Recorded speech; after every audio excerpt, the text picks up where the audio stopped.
क्यों टीनेजर्स बच्चों को इतना ज्यादा गुस्सा आता है कि कभी कभी वो इतने ज्यादा चिड़चिड़े हो जाते हैं, चिल्लाने लगते हैं, गुस्सा करते हैं, इरिटेट हो जाते हैं कि पेरेंट्स को भी प्रॉब्लम्स होने लगती हैं। हेलो एवरीवन, मैं हूँ रिचा गोयल कटियार और आज हम इसी टॉपिक पे बात करेंगे कि क्या रीजन है जो टीनेजर्स बच्चे इतने ज्यादा इरिटेटेड या गुस्सा करने लगते हैं और एज अ पेरेंट आप उनको कैसे हेल्प प्रोवाइड करा सकते हैं। तो अगर आप मेरे चैनल पे फर्स्ट टाइम आए हैं तो प्लीज मेरे चैनल को सब्सक्राइब जरूर करिएगा और बेल आइकन को जरूर प्रेस करिएगा ताकि आपको मेरे जो जितने भी लेटेस्ट वीडियोस है वो आपको मिलते रहे, उसका नोटिफिकेशन मिलता है। तो चलिए स्टार्ट करते हैं। आज का टॉपिक जो है कि टीनेजर्स को हम कैसे हेल्प प्रोवाइड करा सकते हैं, एंगर इश्यूज इन टीनेजर्स। तो देखते हैं कि हम इस टॉपिक में क्या क्या चीजें पढ़ेंगे। सबसे पहले हम इसमें तीन चीजें पढ़ेंगे: रीजन, उसके बाद how to control and conclusion. तो सबसे पहले देखते हैं कि इसके क्या क्या रीजन है। देखिए, टीनेजर बच्चे जब बड़े होते हैं जैसे जैसे तो उस उनके अंदर बहुत सारे चेंजेस, उनकी लाइफ में चेंजेस हो रहे हैं, उनके एटमॉस्फेयर में चेंजेस हो रहे हैं। तो इस वजह से उनको गुस्सा आने लगता है। और इसके जो मेन रीजंस हैं वो मैं आपके साथ में शेयर कर रही हूँ। तो जो मेन रीजंस हैं वो फोर मेन रीजंस हैं। सबसे पहला आता है बायोलॉजिकल फैक्टर। अब बायोलॉजिकल फैक्टर में क्या आएगा, आइए देखते हैं। इसमें आता है हार्मोनल चेंजेस। क्योंकि टीनेजर बच्चे के अंदर इतने हार्मोनल चेंजेस हो रहे हैं, इतने जल्दी उसको समझ नहीं पा रहा, वो कोप अप नहीं कर पा रहा उन चीजों के साथ में। तो क्या होता है, उसको खुद को क्योंकि समझ में नहीं आ रहा और वो गुस्सा करने लगता है इतना ज्यादा कि वो अपने एंगर को कंट्रोल नहीं कर पाता, चिड़चिड़ा हो जाता है। एंड देन फिर वो जो फ्रस्ट्रेशन है उसका वो बाहर निकलता है। हार्मोनल चेंजेस होने की वजह से उसका जो टेस्टोस्टेरोन लेवल होता है वो भी बढ़ने लगता है और इसी वजह से उसको एंगर इश्यूज होते हैं। दूसरा पॉइंट जो आता है वो आता है साइकोलॉजिकल फैक्टर। अब साइकोलॉजिकल फैक्टर में क्या क्या हो सकता है, इसमें बेसिकली जो फैक्टर्स हैं वो सिक्स फैक्टर्स आते हैं। इमोशनल डेवलपमेंट, क्योंकि बच्चे के अंदर इतने सारे चेंजेस आ रहे हैं, वो अपने इमोशंस को मैनेज नहीं कर पा रहा, उसको समझ में नहीं आ रहा कि कैसे उसको वो फील कर रहा है कैसे उसको एक्सप्रेस करे और कैसे वो दूसरों को समझाए। उसके बाद लो सेल्फ एस्टीम। कभी कभी हम इतना ज्यादा अपने आप के ऊपर डाउट करने लगते हैं, हमारी लो सेल्फ एस्टीम इतनी ज्यादा हो जाती है कि किसी और को देख के हमको लगता है कि हमारी कोई वैल्यू नहीं है, हम इतने कैपेबल नहीं है, हमारे अंदर कुछ अच्छी चीजें, कुछ पॉजिटिव चीजें, कुछ स्ट्रेंथ नहीं है। तो ये भी एक रीजन है कि जो बच्चे के अंदर एंगर इश्यूज आते हैं। उसके बाद अनरिजॉल्व कॉन्फ्लिक्ट। कॉन्फ्लिक्ट किसी के साथ भी हो सकता है, पेरेंट्स के साथ में, फ्रेंड्स के साथ में, सिबलिंग्स के साथ में, या कहीं बाहर किसी अननोन पर्सन के साथ में।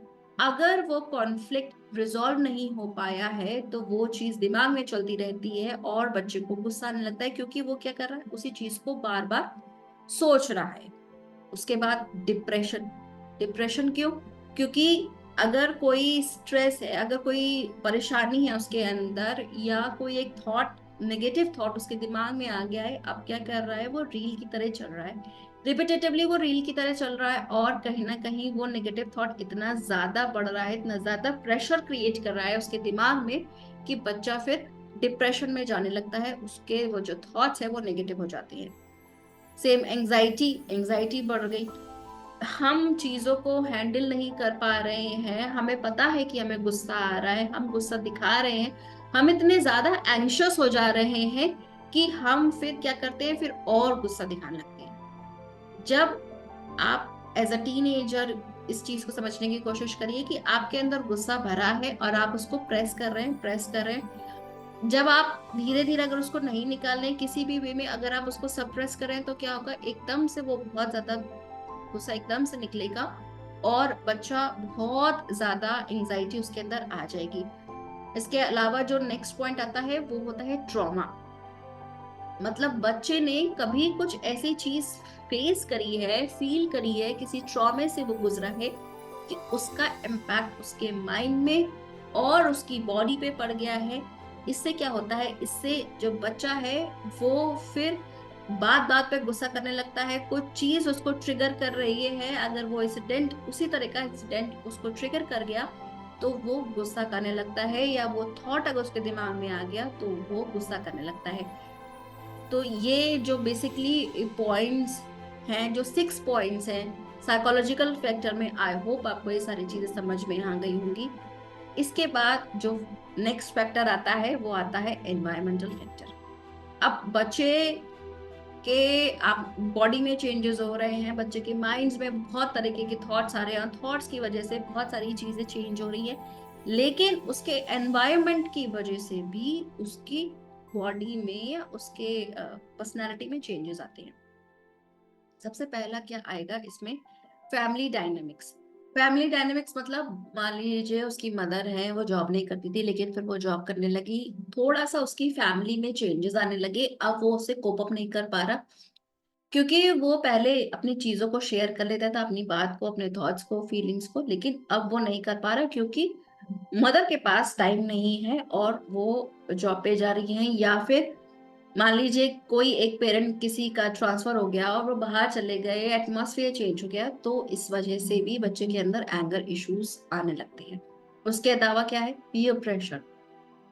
कोई फ्रेंड, कोई पीयर उसको इतना ज्यादा प्रेशराइज कर रहा है किसी चीज के लिए, मान लीजिए एक सिंपल सी एक्टिविटी के लिए ही वो इतना ज्यादा प्रेशराइज कर रहा है उस बच्चे को, तो टीनेजर बच्चा है, उसके अंदर एग्रेशन आने लगेगा। अब वो क्या कर रहा है, वो अपना एंगर उस फ्रेंड के सामने या उस पीयर के सामने तो नहीं शोकेस कर रहा है, वो घर पर आके फ्रस्ट्रेशन दिखा रहा है। तो ये भी एक रीजन हो सकता है कि क्यों बच्चे इतने ज्यादा एंगर इश्यूज उसमें आ जाते हैं। The third topic is academic stress. Academic stress बहुत ज्यादा पेरेंट्स, टीचर्स या फिर जो ट्यूशन टीचर्स हैं उनके रिस्पेक्ट में या उनकी वजह से बच्चा इतना ज्यादा प्रेशराइज हो गया है कि वो समझ नहीं पा रहा कि मुझे इतनी ज्यादा पढ़ाई करनी है, मुझे इतने मार्क्स लाने हैं, मुझे टॉप करना है, या खुद ही उसने इतना ज्यादा प्रेशर क्रिएट कर लिया है अपने ऊपर कि मुझे ये करना है, ये करना है। अब इससे क्या हो रहा है, वो उस चीज को हैंडल नहीं कर पा रहा है, और इसी की वजह से फिर वो चिड़चिड़ा हो जाता है, गुस्सा करने लगता है। उसके अलावा आता है सोसाइटल इन्फ्लुएंस। मतलब सोसाइटी की तरफ से कुछ नॉर्म्स हैं, कुछ मान लीजिए स्टैंडर्ड सेट है कि इस तरह के बच्चे, इस एज के बच्चों को ये चीजें करनी चाहिए, ऐसे कपड़े पहनने चाहिए, ये उनका क्राइटेरिया सेट है।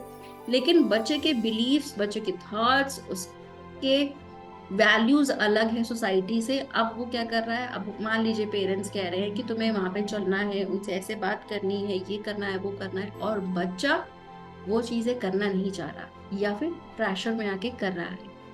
तो इस तरीके की चीजें से, मान लीजिए उसको वेस्टर्न कपड़े पहनने हैं, आप उसको फोर्सफुली ट्रेडिशनल कपड़े पहना रहे हैं, क्या हो रहा है, अब वो सोसाइटी से उसको फ्रस्ट्रेटेड होने लग जाता है कि इस चीज की वजह से मैं अपने मन मुताबिक नहीं कर पा रहा हूँ, और फिर वो जो एंगर है वो फिर शो करने लगता है दूसरों के सामने। उसके बाद आता है एक्सपोजर टू वायलेंस। मतलब कुछ उसने ऐसा देखा, चाहे घर में चाहे बाहर, कि उसका इम्पैक्ट उसके दिमाग में इतना ज्यादा पड़ गया, उस वायलेंस का दिमाग इम्पैक्ट इतना ज्यादा पड़ गया, मान लीजिए न्यूज में देखा, या उसके घर में कभी कुछ ऐसा हुआ, बातचीत हुई और इतना ज्यादा जो एनर्जी थी हाई हो गई कि लोग आपस में लड़ने लगे, उसका इम्पैक्ट उसके दिमाग में पड़ गया कि बड़े लोग ऐसे कर रहे हैं, इस तरह से बिहेव करते हैं, या ये सिचुएशन होती है तो इस तरीके से करा जाता है, तो मैं भी ऐसे ही करूंगा। या फिर वो फ्रस्ट्रेटेड हो गए कि कैसा घर का माहौल है, लड़ते रहते हैं, और बच्चा भी फिर वैसे ही चीजें, भले ही वो ना करना चाहे बट वो इनडायरेक्टली वो चीजें करना शुरू कर देता है। उसके अलावा जो एक पॉइंट आता है वो आता है निग्लेक्ट। निग्लेक्ट मतलब जब बच्चे को ये लगता है कि उसको निग्लेक्ट किया जा रहा है, उसको वैल्यू नहीं दी जा रही है, उसके घर, उसके अपने घर में या उसके फ्रेंड सर्कल में उसकी कोई वैल्यू नहीं है, कोई उसकी बात नहीं सुनता, कोई उसकी बात नहीं मानता, तो इससे भी वो निग्लेक्ट फील करता है, और उसका जो लो सेल्फ एस्टीम है वो कम हो जाता है। प्लस उसके थॉट्स ये आने लगते हैं क्योंकि उसकी वैल्यू नहीं है, अब वो क्या कर रहा है, अपनी वैल्यू दिखाने के लिए या फिर अपनी तरफ अटेंशन पाने के लिए वो क्या करता है, चिल्लाने लगता है। अगर कोई बात नहीं सुन रहा है तो वो चिल्लाने लगेगा।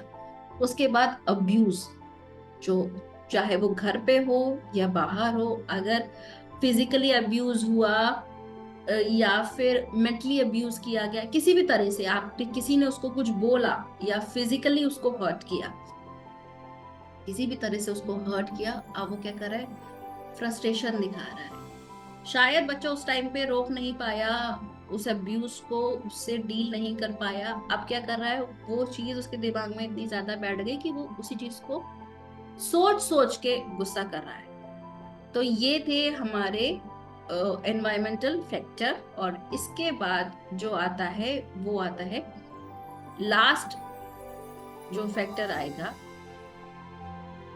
इसमें, वो आता है एक अदर फैक्टर आता है। अदर फैक्टर में क्या, कि बच्चे के पास कोपिंग मैकेनिज्म नहीं है, ये बहुत लिमिटेड है।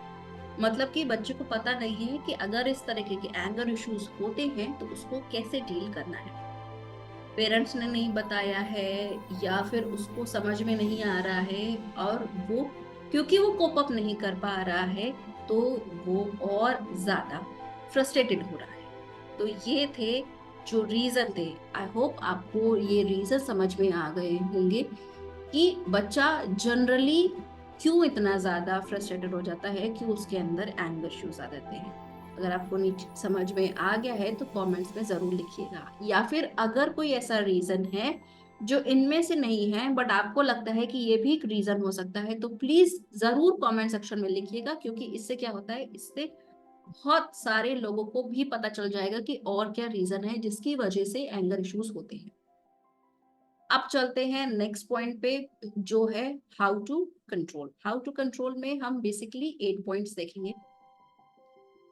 सबसे पहले पॉइंट जो आता है वो आता है आइडेंटिफाई ट्रिगर। मतलब जो बच्चे के साथ में अगर आपको लग रहा है कि बच्चा गुस्सा कर रहा है, तो ध्यान से देखिए कि बच्चा कब गुस्सा करता है। फॉर एग्जाम्पल, आपने किसी एक टॉपिक पे जब बात करते हैं तब बच्चा गुस्सा करता है, या आप किसी के घर जा रहे हैं और जब भी आप उस पर्सन का नाम लेते हैं तब वो गुस्सा करता है। किस इवेंट पे गुस्सा कर रहा है और कितनी इंटेंसिटी है उसकी गुस्से की। फॉर एग्जाम्पल, अगर मान लीजिए आपने उससे कहा कि बाहर मत खेलने जाओ, या फिर टीवी बंद कर दो, मोबाइल बंद कर दो, या फिर हम किसी आंटी या किसी अंकल के घर जा रहे हैं। अगर बच्चे के साथ में कोई अब्यूज हुआ है फॉर एग्जाम्पल, और किसी पर्सन ने किया है और आपको नहीं पता है, और आप कहते हैं कि उनके घर चलो, अब बचा है क्या है, क्योंकि उन्होंने अब्यूज किया, किसी भी तरह से सेक्सुअली अब्यूज किया, या फिर मेंटली उसको कुछ गंदा बोला किसी भी तरह से, या टेंशन दी, कुछ भी, तो अब बच्चा क्या करेगा, वहां जाने से कतराएगा। ठीक है, बच्चा क्या करेगा, बार बार मना करेगा। आप समझ नहीं पा रहे हैं, बच्चा आपको बता नहीं पा रहा क्योंकि आपका बॉन्ड उतना स्ट्रांग नहीं है, या बच्चा आपके साथ फ्रीली बात नहीं कर पा रहा, तो क्या करेगा, बच्चा गुस्सा करेगा, मुझे नहीं जाना है। जब देखो तब आप वहां पे जाने की बात करते रहते हो, आपको जाना है आप जाओ, मेरा मन नहीं है, मेरे पास और काम, एक्सेट्रा एक्सेट्रा। अब जब ये पैटर्न बार बार हो तो आपको समझ में आना चाहिए कि बच्चा किसी एक पर्सन के घर जाने से मना कर रहा है, सबके घर जाने से नहीं। तो कुछ ना कुछ हुआ है। या फिर अगर आपने बोला है कि टीवी नहीं देखो, मोबाइल नहीं देखो, उस फ्रेंड से नहीं मिलो, कुछ भी चीज, जब पैटर्न आप देखेंगे कि बार बार क्यों हो रहा है, तब आपको वो ट्रिगर पॉइंट समझ में आएगा कि इस ट्रिगर पॉइंट की वजह से ही बच्चा गुस्सा कर रहा है। उसके बाद जो नेक्स्ट पॉइंट आता है वो आता है हेल्दी कम्युनिकेशन स्किल। मतलब जब आप नई ट्रिगर पॉइंट सेट कर लिया, समझ में आ गया आपको, और आपको ये आइडेंटिफाई हो गया कि किस वजह से आ रहा है, तो उससे फिर थोड़ा सा ओपन कम्युनिकेशन करिए, बात को समझने की कोशिश करिए, उसको बताइए कि मुझे एज अ पेरेंट आपको लग रहा है कि इस वजह से तुम्हें गुस्सा आ रहा है, कोई बात है, कुछ है, तो हम हैं। अपनी एक्सपीरियंस शो करिए, अगर आपने इस तरीके की सिचुएशन फेस करी है, ओपनली कम्युनिकेट करिए, टू वे कम्युनिकेट करिए। जज नहीं करना है, हमेशा बोलिए कि मुझे ऐसा लग रहा है, मैं ऐसा फील कर रही हूँ, उसके ऊपर ब्लेम नहीं करना है, आई स्टेटमेंट का यूज करके कम्युनिकेट करना है। उसके अलावा जो नेक्स्ट पॉइंट आ सकता है वो आता है प्रमोट हेल्दी लाइफस्टाइल हैबिट्स। कई बार बच्चे जो खाना या उनकी प्रॉपर नींद नहीं होती है या फिजिकली फिट नहीं होते हैं, इस तरह से अगर उनका रूटीन सेट नहीं है तो भी उनके अंदर एंगर इश्यूज आते हैं। तो एक आपको प्रॉपरली जो उनका रूटीन है वो सेट करना पड़ेगा, थोड़ी सी एक्सरसाइज करें, थोड़ा सा हेल्दी डाइट ले, प्रॉपर स्लीप ले। जब वो अपना डेली रूटीन अच्छे से सेट कर लेते हैं तब उनकी जो लाइफस्टाइल है वो भी सेट हो जाएगी और उनका जो एंगर इश्यूज है वो भी कम हो जाएगा।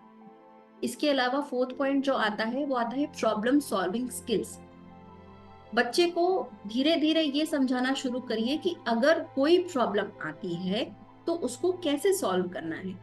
अपना एग्जाम्पल देके समझाइए, क्योंकि बहुत बार ऐसा होता है बच्चे को ये चीज समझ में आ जाती है, आप उसको डायरेक्ट नहीं समझा सकते। अगर तो अपना एग्जाम्पल देके समझाइए कि मेरे साथ ऐसा हुआ था, ये सिचुएशन आई थी, मैंने ये किया, आप उसके क्या अगर आपने किया तो उसके क्या रिजल्ट आए, या अगर आपने नहीं किया उस प्रॉब्लम को सॉल्व तो क्या रिजल्ट आए। तो बच्चों को दोनों सेंस में ये समझ में आ जाएगा कि मुझे क्या करना है और क्या नहीं करना है।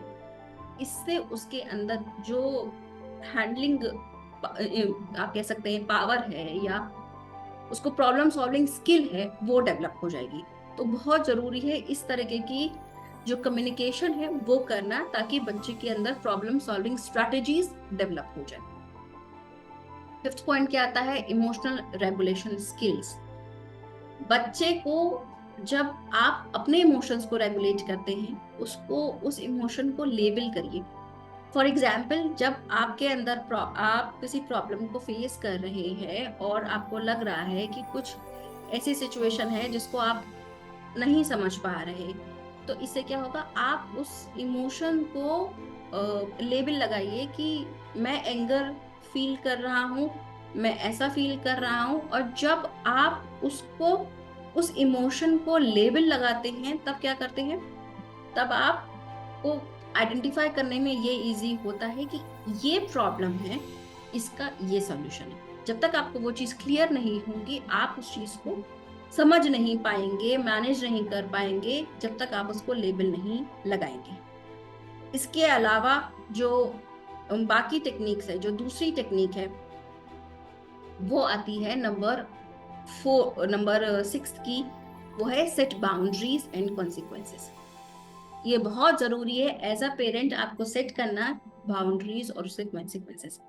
क्योंकि बच्चे के अंदर एंगर है वो चीज ठीक है, बट उस एंगर में भी वो कंट्रोलिंग पोजीशन, वो कंट्रोल में रहना चाहिए। ऐसा नहीं कि वो हाथ चला रहा है, चीजें फेंक रहा है और आप कुछ नहीं कर रहे। नहीं, ऐसा नहीं करना है। आपको बताना है, आपको समझाना है कि ठीक है, तुम गुस्सा कर रहे हो, ये कर रहे हो, लेकिन इतनी लिमिट तक का कर सकते हो, इसके आगे तुम नहीं कर सकते। मतलब तुम हाथ नहीं चला सकते, तुम सामान नहीं फेंक सकते, और अगर ऐसा कुछ किया तो उसका क्या रिजल्ट होगा। तो इस तरीके की जो बाउंड्रीज हैं वो एज अप्रोप्रिएट और दोनों लोग आपस में मिलके बनाइए, ताकि बच्चे को ये पता हो कि अगर उसने उस बाउंड्री को क्रॉस किया तो उसके क्या कॉन्सिक्वेंसेस हो सकते हैं।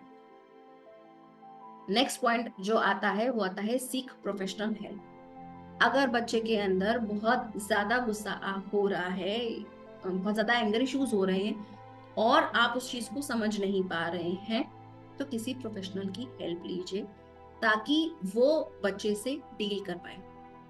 अगर वो, जैसे कि जो प्रोफेशनल्स होते हैं वो क्वेश्चनेयर के थ्रू या सिचुएशंस के थ्रू बच्चे से बात करते हैं और उनसे आंसर्स निकालने की कोशिश करते हैं, तो आप ये टेक्निक भी इस्तेमाल कर सकते हैं। और जो लास्ट टेक्निक होती है वो है लीड बाय एग्जाम्पल। जब आप कंट्रोल करने लगेंगे अपने एंगर को तो बच्चा भी करने लगेगा, क्योंकि बहुत बार हम ही इतने ज्यादा गुस्सा करते हैं कि बच्चा भी वही चीज देखने लगता है। तो हमें भी कंट्रोलिंग पोजीशन पे रहना चाहिए। हमें भी पता होना चाहिए कि अगर आपने गुस्सा एक्सीड किया तो उसके क्या कॉन्सिक्वेंसेस हो सकते हैं। हमें बाउंड्री नहीं क्रॉस करनी है और इसी तरह से बच्चा भी बाउंड्री नहीं क्रॉस करेगा। तो ये थे जो 8 अपने पॉइंट्स पढ़े कि हाउ टू कंट्रोल एंगर। इसके बाद जो लास्ट पॉइंट आता है वो आता है कंक्लूजन। तो एज अ पेरेंट आपने बहुत सारी चीजें पढ़ी कि बच्चे को बेसिकली एंगर इश्यूज क्यों होते हैं, साइकोलॉजिकल फैक्टर हो सकते हैं, बिहेवियरल फैक्टर्स, एनवायरमेंटल फैक्टर्स। उस उसने कुछ ऐसा देखा, कुछ सीखा, या उसके साथ कुछ हुआ, उसके इमोशंस नहीं समझ में आ रहे उसको, हॉर्मोन्स चेंज हो रहे हैं, बहुत सारी चीजें हैं, कोपिंग मैकेनिज्म नहीं पता। तो जब आप उसको बताते हैं कि उसको प्रॉपर हेल्दी लाइफस्टाइल फॉलो करनी चाहिए, माइंडफुल प्रैक्टिसेस करनी चाहिए, मेडिटेशन है, डीप ब्रीदिंग है, एक्सरसाइज है, योगा है, या फिर उसके आपने बाउंड्री सेट करी, आपको ट्रिगर पॉइंट्स बताए, आपने उसे अच्छे से कम्युनिकेट किया।